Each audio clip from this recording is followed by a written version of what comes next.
In a lot of ways, the Fifth Beatle picks up right where Backbeat left off. Okay. Backbeat takes place mostly in Hamburg, where the band goes over to Germany. They sort of cut their teeth there. They have their original bass player, Stu Sutcliffe, who leaves the band there. He stays with a girl. And literally, the Beatles have come back from Hamburg. They were kicked out of the country. They lost their bass player to a girl. And, Is that a bad thing? but you know, I mean, they had hit a ceiling at the point. You know, at that point, they were not even the most popular band in Liverpool. That title could arguably have gone to Rory Storm and the Hurricanes, which was Ringo's band.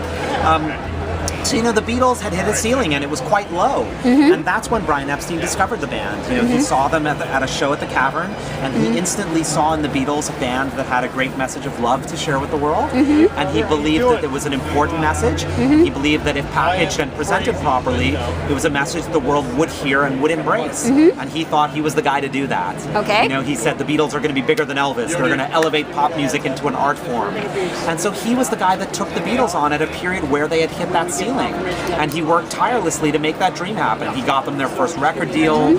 He convinced Ed Sullivan to book them. He came up with the suits and the haircuts. He told them to stop smoking and drinking on stage. He packaged and presented and gave the world the Beatles. He's that guy. He is the Fifth Beatle. And so you credit him with a lot of their success.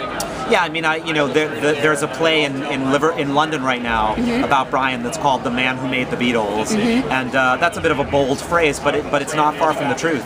I mean, the Beatles were amazing songwriters, brilliant songwriters, and Brian never got involved in that. He didn't get involved in the art.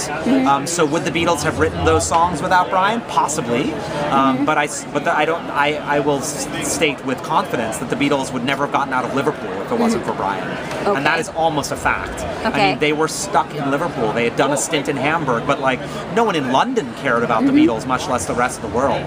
So I credit Brian with bringing the Beatles to the world. Okay. With their success, I guess that depends on how you determine success. He didn't write their songs, but the world would never have heard of the Beatles if it wasn't for Brian. Okay, but what were the problems that Brian had with the group later? I'm sorry? What about, just his relationship with the group? Yeah, well, I don't. The problems that Brian faced throughout his career with the Beatles didn't really revolve around his relationship with them. You know, they loved him and he loved them. He often referred to them as his boys, and some journalists have suggested that had salacious undertones because he was gay. And there's no question that he was attracted to the Beatles physically. I mean, I think that his ability to see a physical attraction in the band is part of what allowed him to market them so well. He could see that this was a group that would appeal to boys, girls, parents, grandparents, to everyone if they were presented properly. And I think the fact that he was a gay man who was attracted to them helped him to have that vision for them. But I think the fact that he called them his boys was more paternal. You know, I think he saw in the Beatles the children that as a gay man in the 1960s he would never have. He saw that in the Beatles. But the troubles that Brian faced, so they weren't about his relationship with the band, and they loved him as well. They were more that people didn't believe in the Beatles. You know, they were a band from up north, from a dirty port town like Liverpool. You know, people didn't care about them in London, much less in the rest of the world. Ed Sullivan had no interest in booking the Beatles. When Sullivan started to get intrigued with the Beatles, he thought they were a novelty act. You know, Sullivan finally agreed to let the Beatles do one of his shows buried somewhere deep in the show. And Brian said, no, if you're going to have the Beatles, they have to headline. And he finally cut a deal where he covered all the expenses. Basically, they lost money on that trip. Brian paid for that trip himself. And CBS had to pay a third of what they would pay the Beatles for one performance to do 3 performances. But the difference was that they would do 3 performances and they would have to headline. And that was how Brian convinced Ed Sullivan to let the band headline. A British band had never made an impact in the United States before, so to have a British band headlining the Ed Sullivan Show was a little crazy. In fact, one of the things that's largely responsible for the Beatles' success is that Brian saw that in 1963, Christmas Day, the big present that year was the transistor radio. It was a small device, not much bigger than this camera that you're videotaping me with, and it was and you could take it with you. It was that year was the first year that the transistor radio became affordable enough that every teenager wanted one and could get one for Christmas. So all of a sudden, the youth were able to take their music with them. No longer did they need to listen to music at home with their family, their parents, and their kid brother in front of a big piece of furniture. They could take the transistor radio with them and listen with their friends by their locker rooms, outside after school, in the parking lot, or at a picnic. All of a sudden, radio became a much more of a community event with your peers, with your friends. And Brian saw that. And he also saw, along with that, the power of the renegade DJs that were talking to those kids. Because the power of the kids and the power of DJs like Murray the K was not taken that seriously before 1964. But Brian saw that. And so he endeared the Beatles to those DJs. And he got all those DJs to leak the Beatles' flight information and say, tell your listeners to come see the band at JFK when they arrive. And that, it's really like a 1960s equivalent of tweeting it.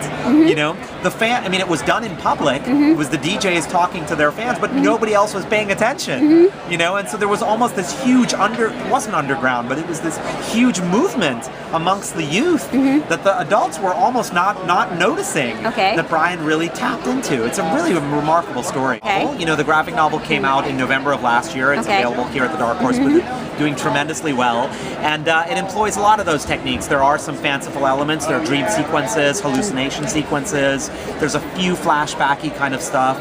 It is called The Fifth Beatle, so inherent in that title is that it focuses on the last 7 years of his life, the time that Brian spends with the Beatles, from 1961 to 1967.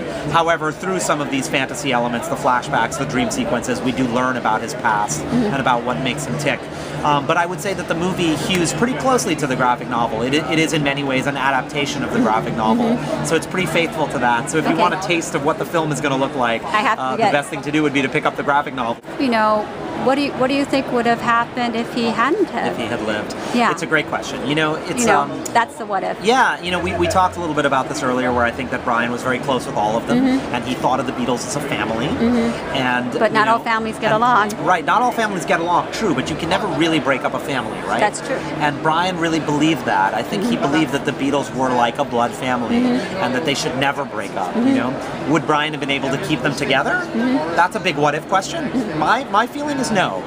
They were very strong personalities. When the band started, it was very much John's band. I mean, there's no debate about that. The Beatles, John was the founder of the Beatles, and he was the leader of the band. By the time the Beatles broke up, however, John and Paul both had leadership roles in the band. George Harrison had become an amazing songwriter in his own respect, and he was no longer content with maybe getting 1 or 2 songs on a record. And Ringo was becoming a very prolific and talented songwriter. So you were having a band with 4 incredibly talented artists, none of whom really wanted to play third or fourth fiddle to John and or Paul, and John and Paul were also not wanting to share leadership of their musical unit. So could Brian have kept the Beatles together? I doubt it. I think that they were on a course of all 4 of them wanting control over their over the artistic expression of their musical talent, to put it that way. Okay. However, in my mind, there is no question that Brian would have found a way for the Beatles to have kind of gone their separate ways gracefully. Not necessarily, if you're a Beatles fan, you know that when the Beatles broke up, not only did they break up, but they broke up very publicly and very acrimoniously. Yes. They were suing each other. They were hating each other. John and Paul were writing songs like "How Do You Sleep at Night," and these terribly acrimonious, both in their art and their songs and legally suing each other. Brian would never have allowed that to happen. I mentioned earlier in this conversation that what appealed to Brian most in the Beatles was that he saw they had a great message of love to share. It sounds awfully cheesy, but I think that's what the Beatles were all about, right? All you need is love, she loves you, lovely Rita. They were about love. There's no way Brian would have allowed what he perceived as a family whose message was about love to have broken up with such hatred. So, I think the ending of the Beatles would have been very different. Had Brian died, it would have been very graceful. And who knows, maybe it would have paved the way to a future reunion. Or getting back together, because they would not have ended up breaking up, hating each other. But I don't think Brian could have prevented the breakup. I think that was inevitable.